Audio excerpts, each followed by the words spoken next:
আসসালামু আলাইকুম। আজকে আপনাদের বগুড়ার ভিতর একটি গরুর হাটে নিয়ে আসছি। যে হাট অনেক সুন্দর পরিবেশ, যে আপনারা হাটে চলাচল করবেন জুতা পায়ে দিয়ে, তারপরেও কোনো গরুর গোবর বা গরু পা উঠে দেওয়ার সম্ভাবনা নেই। এখানে সারিবদ্ধভাবে গরু বাঁধাই করা রয়েছে এবং এই হাটে অনেক গরু ওঠে।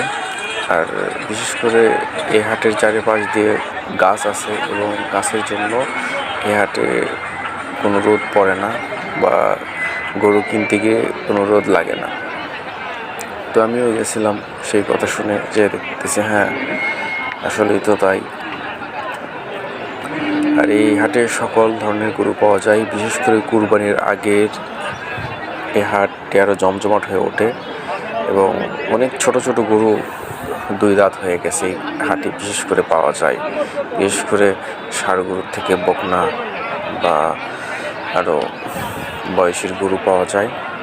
আমার কাছে একটি ভালো লাগছে এই হাটের অবস্থান। বগুড়া সদর নামজার হাট নামে পরিচিত। আর এই হাটের তুলনামূলকভাবে খাজনা কম। গরুর ছাপ হচ্ছে 500 টাকা। তো আমরা গেছিলাম, যাওয়ার পরে ঘোরাফেরার পরে একটা গরু পছন্দ হয়, সেই গরুটা নিয়ে আসি। আপনারা চাইলে আসতে পারেন এই হাটে। এই হাটে আসলে অতটা ঝামেলা পোহাতে হয় না, কারণ রাস্তার পাশে হাট এবং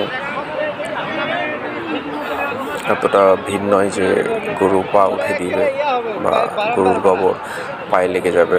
আপনারা আসলেই বুঝতে পারবেন।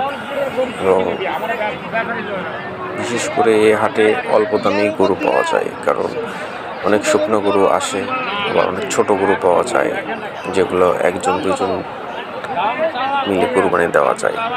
আপনারাও আসেন, নাম